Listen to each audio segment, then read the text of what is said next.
particular project, and we bring those together at different points for different purposes. And I think someone mentioned lonely BIM earlier, where you've got these pockets of expertise all doing their own thing. So in this case, the different disciplines are all focused on delivering their construction documentation for the project. And that's what we call little BIM. So it's giving benefit to individual practices, whether they're designers, contractors, or other people in the chain. But it's really about that individual task. But buildings exist in the real world. So they sit on a site. That site's got a topography. There are underground services. There are roads. There's rail, water courses. There's mapping. There's geospatial information. So although we talk about BIM, really all these other disciplines have got their own version of a model. So there's geospatial, there's power, water, bridge, and a whole host of others that all contribute to this virtual environment. And in Europe now, they're beginning to talk about asset lifecycle information modelling. Because when you talk about BIM to a road designer, they just think, it doesn't apply to me. I'm doing roads, I'm doing a different version. So it's not the building. But really building refers to the process of modelling. So it's more about the asset. So why do owners like big BIM? This is a diagram from Building Smart from a couple of years ago. And if you look at the typical life of a project, you procure it, you design and build it, you operate it for a number of years, and then you dispose of it. So this was a typical design and build project using good maintenance. When you look at the BIM approach, so that darker curve, clients are starting to get really interested. And designers and contractors too, because this red area here is looking at the savings that we can now get. So some people today have talked about savings of 2%, 5%, 10%. When we get to the end of construction, we've got this red area of saving that we can all sit back and say, well, that's great. Look, we've done things more efficiently. We've all got a bit more money in the pot at the end of the project.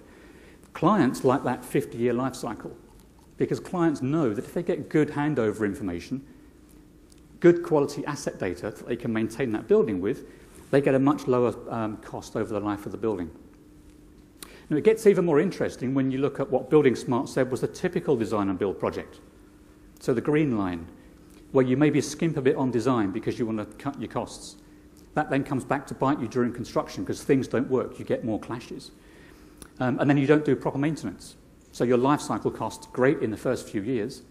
It's like buying a new car. If you don't maintain it, you think this is great, it's 5 years old, it's almost new. Years 6, 7, and 8, you start to get more problems and it becomes much less cost effective. Another thing recently I've been picking up on with owner-operators is they say, yep, that's great, that's why we want BIM, but what about my legacy data? So I've got all this great stuff that's given to me as models or databases. What do I do in 5 years' time when the project team's left? The contractor's gone, this particular software package is now on, it's 2 versions later, I can't read my old files. How do I manage that whole legacy issue? Okay, so that's another big factor that clients are starting to ask. So let's look at how we can start to address some of that with things like collaboration and coordination of information. I break it down, I suppose, broadly between pre-construction and construction. So on the left-hand side, pre-construction in design, we're dealing with lots of technical content. So we've got models, drawings, spreadsheets, a whole host of technical content. Again, this stuff that makes up the design solution. And on the right-hand side, we've got the distribution of paper, essentially, of documents, of construction documents that are used for managing the installation. Now, there's a big overlap.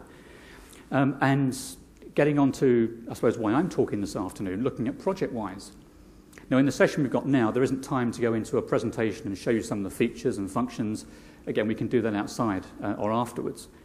But it's important to understand that, I suppose, relationship between coordination and collaboration. So coordination at the start is all about ensuring those 3D models that get created to create your construction documentation, it's done in a controlled way. It ensures you only have one copy of something. You don't have multiple copies of the same thing floating around. And ProjectWise is a way of creating a managed environment. So if you want the cost planners to be entering some data into a particular model or a drawing, they take that from a central repository. That means it can't be overwritten. It's the correct version to use. It can't be overwritten by somebody else. And let's not forget, all this exists, again, in the context of a business. So your company will have its own business systems for finance, HR, all these different systems that make up your environment in a company. And they're all interlinked. So in our coordination system, like ProjectWise, you're storing your drawings, your models, your data, operation and maintenance data, perhaps geospatial information. You've got your commercial systems. On the right-hand side for the construction, you've got document control, project controls, all your tender information, trade package information, and so on. So our model comes out on the left-hand side. It's all controlled within ProjectWise and managed in a federated way. So you don't have to have one big model. You can create lots of individual content that's linked together. And ProjectWise will track the versions, the history. You know, if you want to know who's opened the file, who last used it, what did they do, even when it was deleted, you can see that. And then during construction, if the project team wants to issue an RFI, for example, that takes a particular drawing or model, again, we don't copy something across from one system to the other. That source content stays on the left-hand side within ProjectWise. And something like Primavera Contract Manager will just suck in and take out a link to that source file. And that's really important because this whole design iteration process goes on during construction as well. So if there's a change on site, you don't want the site agent, the site guy, to just take out a drawing and draw something in by hand. You want the structural engineer to move that wall or that column and do it in a managed, controlled way because they're the person that should be doing that. But all these things are linked together. So how does Bentley support these project teams? Well, everything starts with the models, with the drawings, with the content that's created in a coordinated way. Bentley has a number of applications broken down by suite, so building, civil, geo, and so on. But importantly, Bentley's approach is to put a lot of effort into interoperability. Now, we're way off having that goal, that ultimate goal of having one single transferable file type. Now, that's some way off yet. But we do ensure that if you've got, for example, a Revit model, or you can share that design data with someone working in the Bentley environment. Or you might want to take geospatial information and some mapping information. Fab MEP, for example, from TSI. If you want to take one of your Bentley models and put that into manufacture, again, you can take that across. Our version of Navisworks is Bentley Navigator. So whatever you can do in Navis, you can do in Navigator as well. And from that, you've got things like interference management, clash detection, and schedule simulation, 4D. Now again, 4D is interesting to me coming from a construction background because I'd have design teams coming in saying, we're going to give you a model and you can do all this great 4D stuff. But in reality, the planners didn't want it. The planners are used to using their Gantt charts. They've got their own packages they like using. They don't want the 4D model. They might do it to demonstrate to a client how the building goes up, the logistics, but they don't use it for day-to-day work. And other people are talking about 5D, 6D, 7D, sustainability, life cycle, all these different things. But importantly, all this stuff, again, it's about reusing all this information, all comes from having that good quality design content. So once you've got that model, that data set up, it's correct, it's consistent and complete, all this other stuff then can flow from that. And the final part of the jigsaw is then ProjectWise. So what ProjectWise does is manage all that technical content, wherever it's coming from, in a controlled way. So if you're doing a clash detection review or a design review, it's not a case of sending off a drawing or a model to an FTP site. You go into ProjectWise, you assemble that content you want, you make your red line marks, your comments. That's then stored back in as an overlay file that notifies the person concerned they have to fix something. And because it's integrated as one managed workflow, it means you can track those changes, you can ensure things are corrected when they need to be. So looking at ProjectWise for contractors specifically, so if you're working in the mechanical contracting world, your designers are creating all your great stuff. When it comes to site, you've got this blizzard of information, all these deliverables coming at you. It's Revit, it's AutoCAD, it's Bentley, it's Tekla, it's SketchUp, it's everything. It's files, 2D, 3D. And the guys on site, as Paul was saying, it comes back to, well, okay, what do I build? I just want to tell me what to build. Yes, maybe it's in 3D, maybe it's in 2D, but I need whatever's appropriate for me.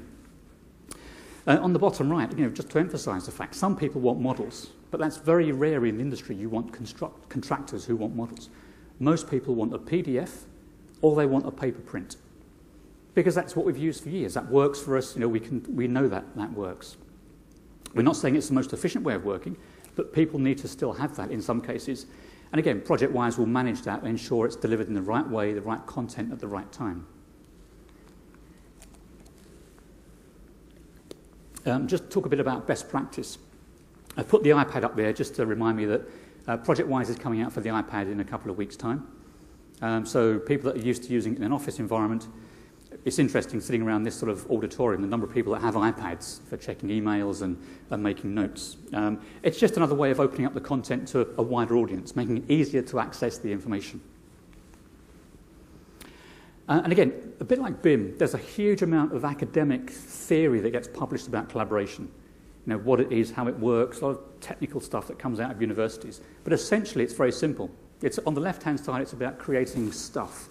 It's design content, drawings, models, documents, that needs to be delivered on the right-hand side in the right format, the right time, with the right content to certain people for certain tasks, whether that's clash detection, design review, costing, and so on. And we need to preserve some of that at the bottom for legal reasons or for operation and maintenance, superseded information, a whole range of stuff you need to keep. And within that environment, you need quality assurance and quality control to ensure it's in the right